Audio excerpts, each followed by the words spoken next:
Hey everybody, welcome back to TechOdyssey. So today I'm here to talk about why I ordered the brand new MacBook Pro 2021 that has the M1 Pro chip in it. Yes, I went ahead and I ordered one. I have a Mac Mini from last year that has 256 gigabytes of storage, and I also have the MacBook Pro 16-inch from 2019. It has a dedicated GPU in it. It's got 512 gigabytes of storage, 16 gigs of RAM, and it's been fairly serviceable, but I decided to go ahead and order the new one because, well, a lot of reasons. And I'm going to get into that in this video because I think maybe this might be helpful to other people trying to make the decision process, or just to offer some insight onto why I think that I need one for my channel because, as you guys know, I make a lot of videos and I think this is going to be helpful. So before we get into this, I do want to say if this is your first time stopping by the channel, thank you for being here. If you enjoyed the video, please hit the like and the subscribe button and the little notification bell if you want updates when new videos come out. Now let's talk about the decision process on the new MacBook Pro.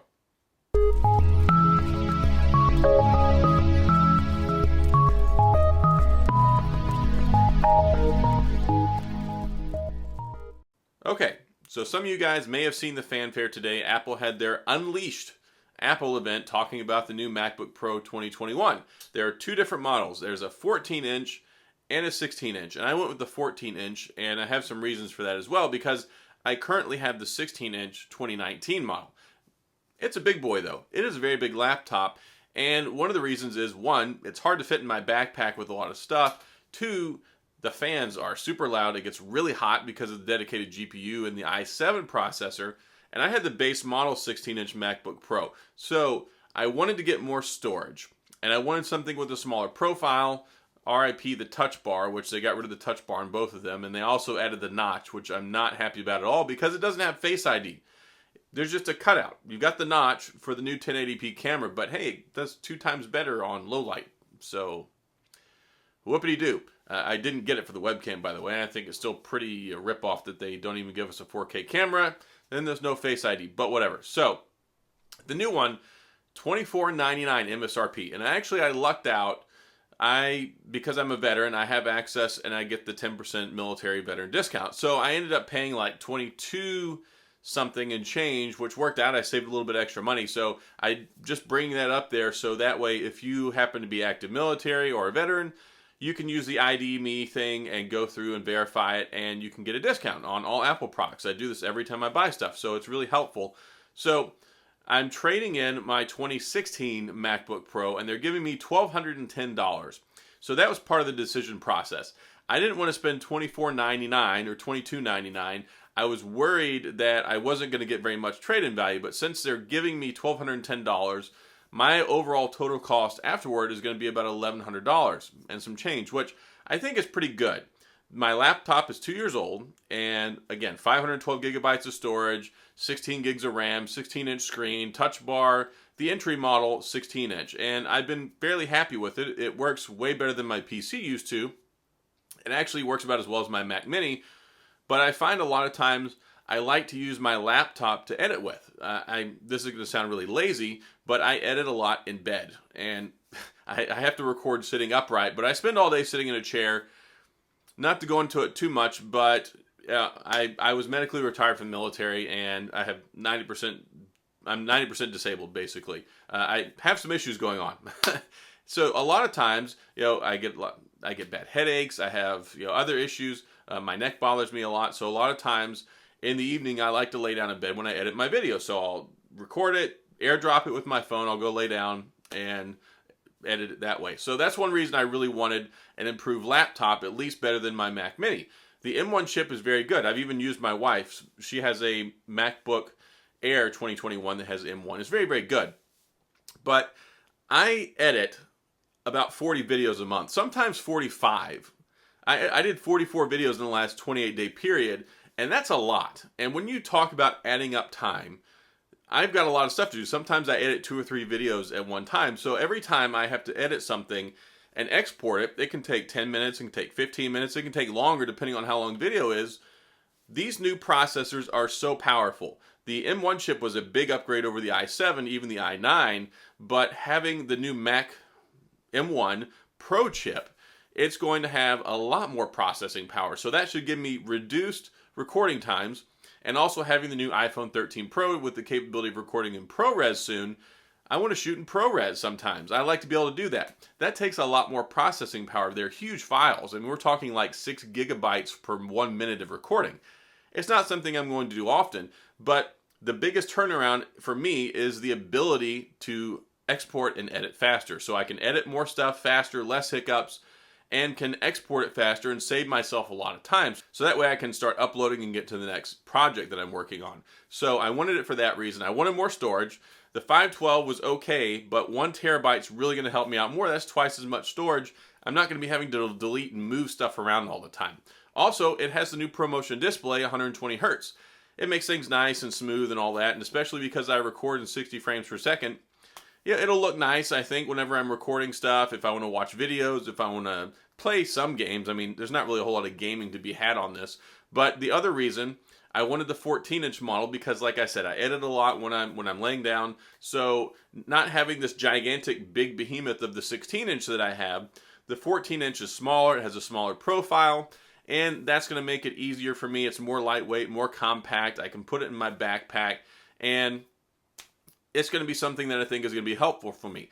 I edit a lot of videos. This is something that I do as like a secondary job. I have my regular job. I use my regular PC for that, but I use my laptop or my Mac Mini for everything. More so lately my MacBook Pro than anything else. So I thought it would be a good update for me. It's 2 years newer than the last one. It's way more powerful. Doesn't have as much of the heat issues. And I believe this one even has fans in it because the M1 Pro is more powerful. It generates more heat. There was the M1 Max, which I don't need that at all. Like, I didn't get the base M1 Pro. I got the upgraded one that has 10 CPU cores and 16 GPU cores. So that should be totally fine for me. I'm not editing 30 streams of ProRes. I'm not doing anything insanely incredible. So I think that having the M1 Pro will do good for me, especially 16 gigs of RAM, 1 terabyte of storage, and having a smaller footprint. I think it should do me just fine.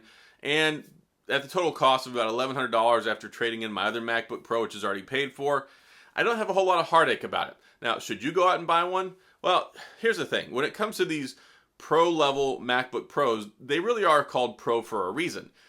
That's a lot of power. And my wife edits with just the M1. I typically edit with just the M1.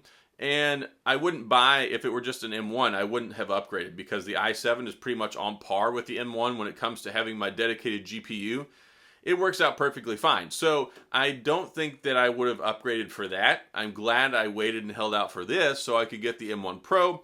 The M1 Max is ridiculous. If you get the fully maxed out model, it's like over $6,000. So even me, somebody who makes money for a living editing and making videos and having a YouTube channel, I can't justify that at all. It makes no sense for me. For somebody else, yeah, it might make sense. But for me, with what I do, no, absolutely not. And I didn't see the need to get 32 gigs of RAM or more. I didn't see the need to get a larger 2 terabyte storage or any of that stuff. When you record a typical video with an iPhone on 4K at 60 frames per second, it's usually about 3, 4, 5, 6 gigabytes, depending on how long I talk. 1 terabyte, totally enough storage for me. And then I've got an expandable SD card support as well in there. You can pop that in there. You can move media files over. And I also like the HDMI out option. And it's got plenty of ports on it. So I think it's going to serve me well for several years. This isn't something that I will have any need to update for probably at least another couple of years. So for a long-term investment for me, I think it's going to be good. And I'm happy about the decision because it's going to enable me to do my work faster, better, smarter, and more comfortably.